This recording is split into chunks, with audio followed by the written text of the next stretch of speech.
Have you ever looked around your home and realized that instead of protecting you, it has become a prison? The shelves are stacked high with things you barely touch. The closets groan with clothes that never see the light. Your phone screams for attention from the moment you open your eyes until long after midnight. Yet with every object, every notification, every promise of more, you feel strangely emptier. We were told that more would make us happy. But look closely. More has stolen your time. More has buried your memories. More has left you exhausted in a life you no longer control. Imagine waking in the morning and feeling light instead of heavy. Imagine opening a room and seeing space instead of suffocation. Tonight, we will uncover 10 hidden habits that quietly rob you of freedom. And the first one may reveal that your idea of success has been a lie all along. Number 1. Do not brag about being busy. We live in an age where the word busy has become a strange kind of praise. People compete over who sleeps less, who answers more emails, who runs from one meeting to another without catching a breath. But behind the performance of busyness hides a quieter truth. When we tell the world we are busy, what we really confess is that we have lost control of our own time. Minimalism invites us to challenge this illusion. Being busy is not the same as being alive. Henry David Thoreau, who left the noise of society to live simply by Walden Pond, understood this. His days were not filled with endless appointments, yet they were rich with meaning. He wrote, walked, built, reflected. His life was not busy, but it was full. Think about your own days. How often do you rush through hours you barely remember, moving from one task to another, believing that constant motion equals progress? Now imagine cutting away the noise. Imagine doing less, but doing it with attention. Imagine leaving space in your day not to be filled, but to be lived. The lie of busyness tells us that if we stop moving, we will fall behind. But the truth of minimalism tells us that stillness is not failure. It is mastery. When you no longer need to prove how occupied you are, you begin to live by a different measure. The measure of presence, the measure of choosing deliberately where your energy flows. So the next time you are tempted to say, "I am too busy," pause. Ask yourself if what you are busy with truly matters. Ask if this is the life you want to look back on. Remember that you were not born to manage a schedule. You were born to live a life. Do not brag about being busy. Let your worth be shown not in how much you can endure, but in how fully you can be present. And once we understand this, we can face the next temptation. The temptation to measure life not by time, but by the weight of what we own. Number 2. Do not chase possessions. Walk through any store today, and you will see it. Bright signs promising happiness if only you buy this one more item. Advertisements whisper that you are incomplete until you own the latest gadget, the newest clothes, the bigger car. And so we chase. We fill our carts, our homes, and our lives with things that promise fulfillment, but rarely deliver it. Yet the wisdom of minimalism points to an opposite truth. Epicurus taught that true happiness comes not from abundance, but from sufficiency. Gandhi lived with almost nothing, yet carried an inner wealth the world still remembers. Possessions can serve us, but the moment we begin to serve them, we lose our freedom. Think about the last thing you bought that you believed would change everything. Maybe it was a sleek phone, a new pair of shoes, or a piece of furniture. For a short time, it lifted your mood. But did it bring lasting peace? Or did it simply leave you waiting for the next purchase, the next high? This is the trap of consumerism, a loop that never ends. Minimalism does not ask you to reject beauty or comfort. It asks you to ask harder questions. Do I truly need this? Will it serve my life or steal from it? Every object you own makes a silent demand. It needs space, it needs care, it needs your attention, and in exchange, it gives you little more than a fleeting sense of control. When you begin to let go, you discover something astonishing. Freedom does not come from adding more. It comes from removing what does not belong. A room with only the objects you love feels lighter. A wardrobe that holds only what you wear feels liberating. A digital life with fewer apps gives you back focus you forgot you had. Do not chase possessions. They are shadows that can never satisfy the hunger of the soul. Instead, chase clarity. Chase freedom. Chase the quiet joy of knowing that nothing you own has the power to own you. And once you see through the illusion of endless buying, you uncover another illusion, more subtle, but just as heavy. The belief that holding on to everything will make you safe. Number 3. Do not hoard for the future. We all tell ourselves the same story. I will keep this just in case I need it, just in case the future asks for it. But just in case is the most expensive phrase you will ever speak. It fills your closets. It fills your attic. It fills the corners of your mind with objects that never serve you today, yet silently steal your space and your peace. Psychologists call this loss aversion. We fear losing more than we value gaining.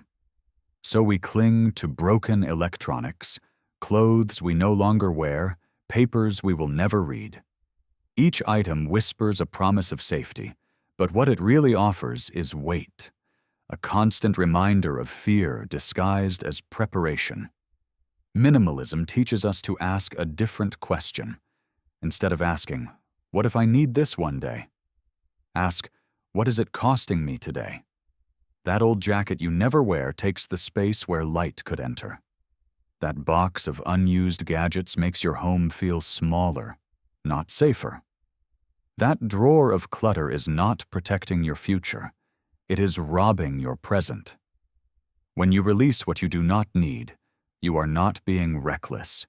You are choosing trust over fear. You are declaring that you will face tomorrow with creativity, not with piles of forgotten things. If you truly need something again, you will find it. But the freedom you gain by letting go today cannot be replaced. Think of your home as a garden. Every object is a plant. Some grow fruit, some grow weeds. If you hoard weeds because they might be useful one day, soon the garden dies. But if you let go, space opens for life to flourish.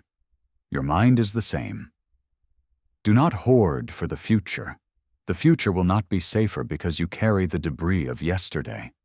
It will be brighter because you walk into it unburdened, with open hands and clear eyes. And once you learn this truth, you begin to see another trap waiting quietly around the corner. The temptation to not only hold things, but to display them. To prove your worth by showing the world what you own. Number 4. Do not flaunt your consumption. We live in an age of glass houses. Every meal is photographed. Every purchase is shared. Every upgrade becomes a performance staged for an invisible audience. Social media has turned consumption into theater, and many of us are the unwilling actors. We do not just buy to own, we buy to be seen. But minimalism asks us a haunting question. Who are you without the performance? If no one could see your clothes, your car, your phone, would they still hold the same meaning? Or would they collapse into the truth of what they really are, objects serving temporary needs? The minimalists often say, "We buy things we do not need, with money we do not have, to impress people we do not know." That cycle does not enrich us, it drains us. The likes fade, the admiration disappears. But the bill, the clutter, the emptiness remain. Think about the last time you felt the urge to post a new purchase. Why did you want to show it? Was it pride, or was it fear that without being noticed, it did not matter? Consumption without intention already traps us. Flaunting it deepens the chains. Minimalism invites a quieter kind of wealth. The wealth of not needing to announce yourself. A candle that burns without shouting its flame. A life that feels full even when no one else is watching. Imagine how freeing it would be to live in such a way. To enjoy what you have without demanding validation. To walk into your home and know it reflects you, not the approval of strangers. Do not flaunt your consumption, because the value of your life is not measured in how many people admire what you own. It is measured in the peace you feel when the performance ends and only you remain. And once you begin to turn away from the spotlight of consumption, you discover another spotlight, far brighter and far more dangerous. The glow of the digital screen, a light that follows you everywhere, promising connection while quietly taking control. Number 5. Do not let technology control your life. There was a time when the evening ended with silence. The lamp was turned off, and the night belonged to dreams. Now the glow of a screen follows us into bed, into our mornings, into every corner of our days. We tell ourselves that technology is a tool, yet slowly it has become the master. Cal Newport, in his book Digital Minimalism, warns that our attention is being rented out by companies who profit from distraction. Every notification is a hook. Every scroll is a slot machine. Every app is designed not to serve you, but to keep you from leaving. What was meant to make us free has instead turned into a cage built from dopamine loops and glowing pixels. Think about the last time you said, "I will just check my phone for 1 minute." Did 1 minute pass, or was it 20? Did you feel nourished, or did you feel hollow, as if the hours slipped away unnoticed? This is not your failure. This is design. Your mind is up against some of the most powerful behavioral engineers in history. Minimalism does not demand that you abandon technology. It asks you to reclaim it, to use it like a knife, sharp and precise, not like a net that traps you. Choose which apps deserve a place in your life. Choose when and how to engage instead of answering every call from the machine. The power is not in deleting everything. The power is in deciding. Imagine a life where your phone no longer owns your mornings, where you wake to silence, breathe before you swipe, think before you scroll. Imagine sitting with a friend and not glancing at a screen, but into their eyes. Imagine walking without headphones, hearing the world again. This is not nostalgia. This is freedom. Do not let technology control your life, because the moment you reclaim your attention, you reclaim your time. And when you reclaim your time, you reclaim your soul. And once you take back control from your devices, you begin to notice another subtle thief of peace. It is not the screen in your hand, but the endless comparisons it fuels in your mind.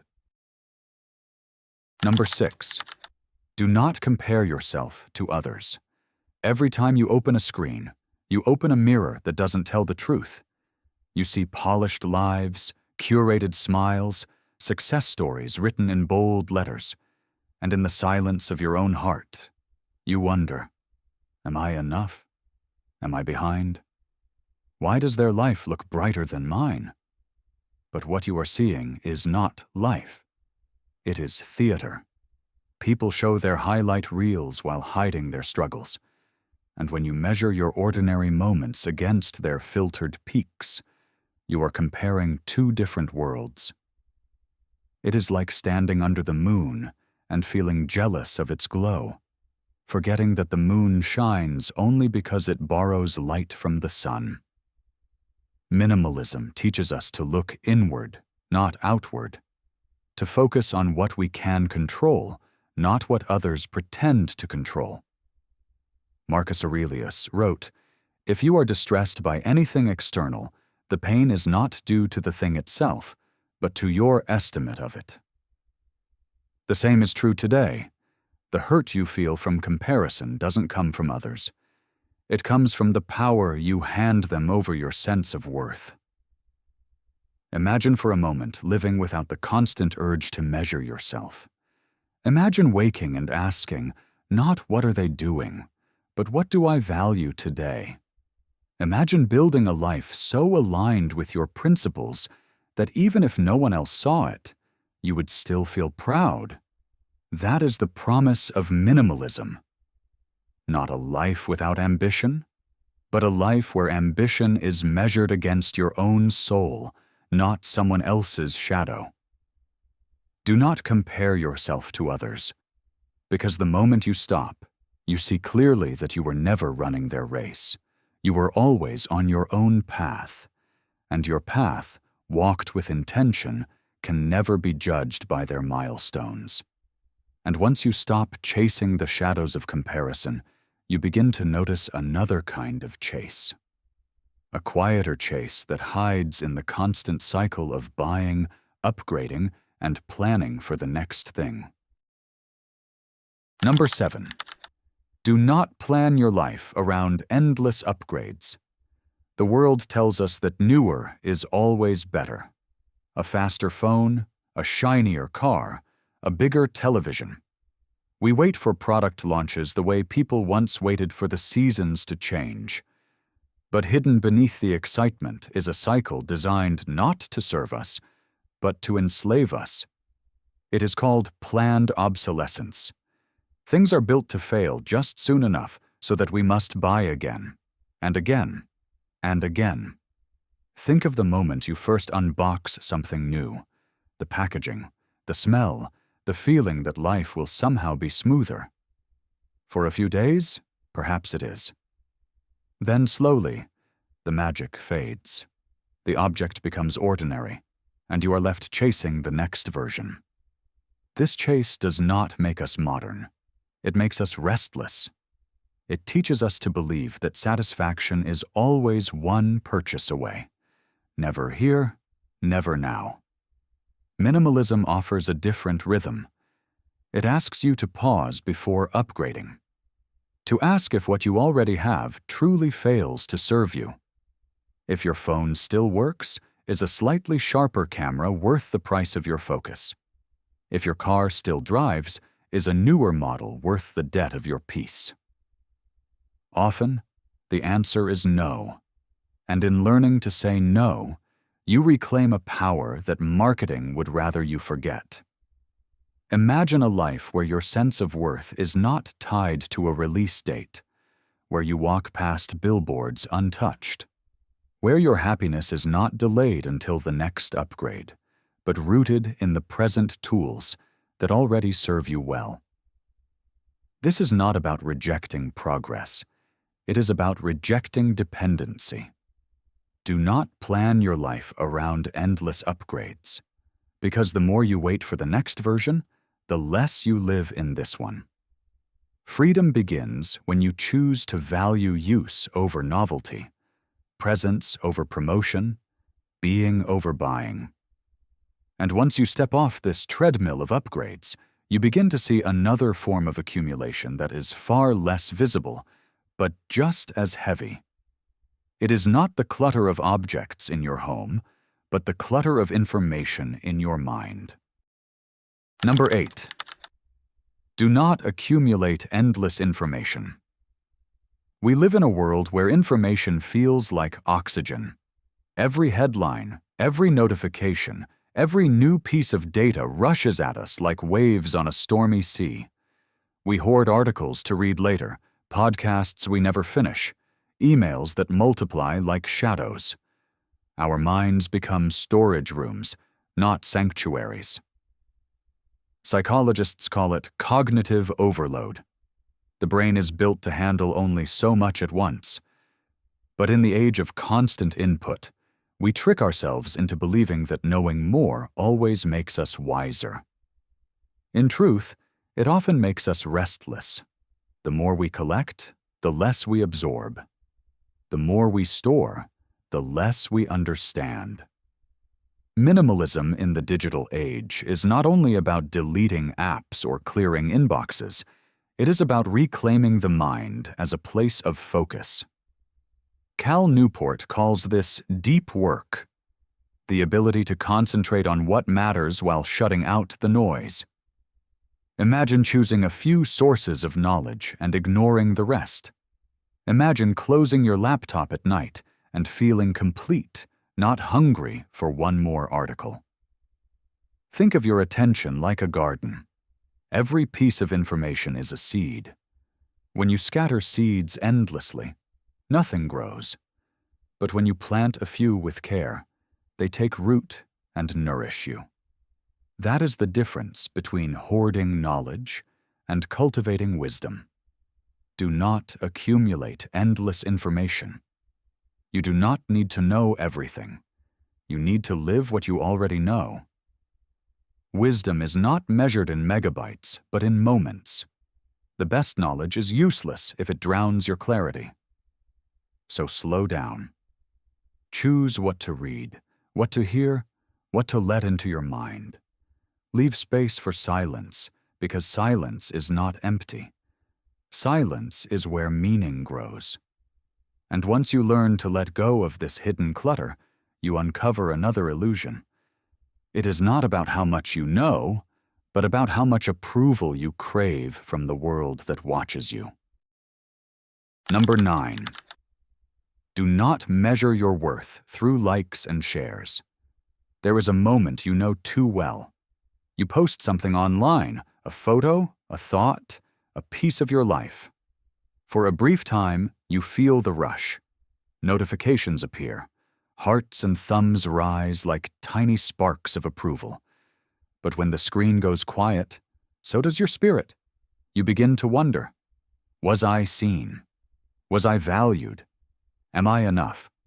Sherry Turkle, in her book Alone Together, warns that we have become dependent on digital applause to confirm our existence. We trade silence for constant validation. We let algorithms decide when we should feel proud and when we should feel invisible. But your worth is not measured in pixels. It is not written in numbers. It is written in the life you live when no one is watching. Minimalism teaches us to step away from this fragile mirror. To see that attention is not love, that likes are not belonging, that approval is not identity. Imagine how freeing it would be to live without checking who noticed, to act with integrity, not for applause, but because it is right, to create something and let the act itself be enough, even if the world never claps. Think about a candle in the dark. Its light is quiet, but it still warms the room. It does not ask for applause. It simply shines. Your life can be the same. A quiet presence that matters deeply to those around you, whether or not it is broadcast online. Do not measure your worth through likes and shares. Because the moment you stop chasing approval, you begin to experience something stronger. Self-respect, freedom, a peace that does not depend on strangers. And once you free yourself from the hunger of validation, you will discover another hunger that still remains, the hunger for quiet, for solitude, for the rare gift of being alone without feeling lonely. Number 10. Do not fear solitude. In the silence of being alone, many people feel uneasy. The room seems too quiet. The minutes feel too long. So we reach for noise, a television humming in the background, a phone glowing beside us, a stream of voices online to fill the stillness. We treat solitude as an enemy to be escaped, when in truth it is one of the most faithful teachers we will ever know. Blaise Pascal once wrote that all of humanity's problems stem from our inability to sit quietly in a room alone. Centuries later, his words remain true. Solitude is not emptiness. It is the place where the noise of the world finally fades, and the voice of your own soul can be heard. Think of a musician who never pauses between notes. Without silence, there is no music. Your life is the same. Without solitude, there is no clarity. Without solitude, you cannot know what you truly value, because you are always echoing the voices of others. Minimalism honors solitude as sacred. Thoreau at Walden Pond discovered that being alone is not loneliness, but richness. In those quiet moments, you learn that you are enough. You learn that peace is not bought, not found online, not borrowed from someone else. It rises from within when the world finally grows quiet. Do not fear solitude. Instead, embrace it as a space of renewal. Walk without headphones. Sit with your own thoughts. Let the silence feel awkward, then let it feel natural, then let it feel necessary. For in solitude, you will meet the most important person you will ever know, yourself. And when you can sit in that quiet with courage, you will understand what minimalism has been pointing to all along. That freedom is not about what you own or discard. It is about what you no longer need to escape. Minimalism is not about living with nothing. It is about living with only what matters. It is not about rejecting the world, but about reclaiming your place within it. When you let go of the 10 illusions we have walked through together, you create space. Space for clarity. Space for peace. Space for a life that is not drowned by clutter, distraction, or noise. Begin small. Release one item you no longer need.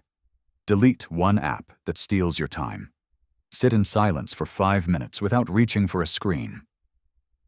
These are not losses. They are beginnings. They are doors opening to a simpler and freer existence. If this journey speaks to you, share it with someone you care about. Leave your thoughts below, and join this community of seekers who believe that less can truly mean more. Stay with us, and let us continue walking this path together.